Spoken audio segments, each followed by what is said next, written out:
एक छोटे से गांव रामपुर में गोविंद नाम का एक गरीब किसान अपनी पत्नी सावित्री और बेटे हरिओम के साथ रहता था। उसका घर मिट्टी का था, खेत बंजर होते जा रहे थे और आसमान ने बारिश देना जैसे बंद कर दिया था।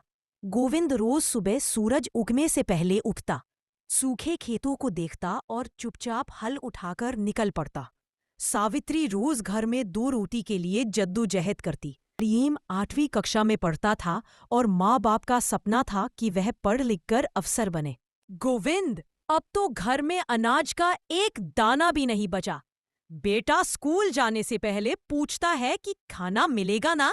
सावित्री, जब तक मैं जिंदा हूँ भूखा नहीं सोने दूंगा तुम्हें, चाहे खेत गिरवी ही क्यों ना रखने पड़े। ठाकुर रतन सिंह गांव का जमींदार था।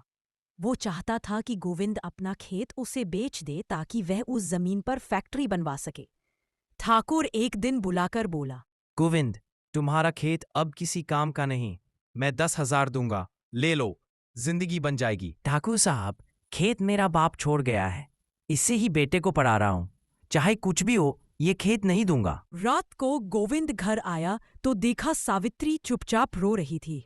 उसके हाथ में अपनी माँ की दी हुई सोने की चूड़ियां थीं। ये रख लो, सुनार को दे दो, बच्चे की फीस भर दो, जमीन ना जाए, बेटे का भविष्य बच जाए। गोविंद की आंखें भर आई। उसने वो चूड़ियां बेची, बेटे की स्कूल फीस भरी और 2 वक्त का राशन भी लिया। कुछ दिन बाद आसमान में बादल आए। पहली बार 3 साल बाद तेज बारिश हुई। गोविंद ने फिर से खेत में मेहनत शुरू की। पूरे गांव ने देखा, जहां सबने खेत छोड़ दिए थे वहां गोविंद हर सुबह मिट्टी से लड़ रहा था। हरिओम भी अब स्कूल से आकर पिता के साथ खेत में हाथ बटाता। सावित्री तिनके जोड़कर घर की छत ठीक करती। 6 महीने बाद गोविंद की फसल तैयार हुई।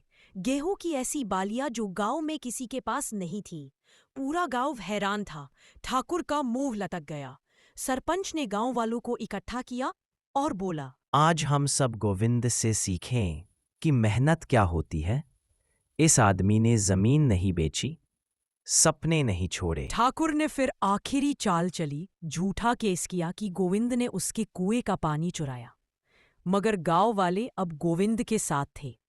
उन्होंने गवाही दी और ठाकुर को सबक मिला। फसल बेचकर गोविंद ने कर्ज चुकाया। सावित्री ने हाथ जोड़कर भगवान को धन्यवाद दिया। हरिओम ने किताबें खरीदी और अपने पिता से कहा, बाबा, अब आपकी कमर झुकने नहीं दूंगा। एक दिन ऐसा बनूंगा कि आप मुझे ट्रैक्टर पर बैठकर देखोगे। गोविंद मुस्कुराया, आंखें भर आई। कुछ साल बाद गांव में हरिओम अब पटवारी बन चुका था। गांव वाले उसे मान सम्मान देते थे और जब वो ऑफिस से छुट्टी लेकर खेत आता तो गोविंद की आंखों में वही चमक लौट आती थी। कहानी की सीख, जो माँ बाप बच्चों के लिए सपने छोड़ते हैं वही बच्चे एक दिन उनका सिर गर्व से ऊंचा करते हैं। मेहनत कभी हारती नहीं, बस समय लगता है।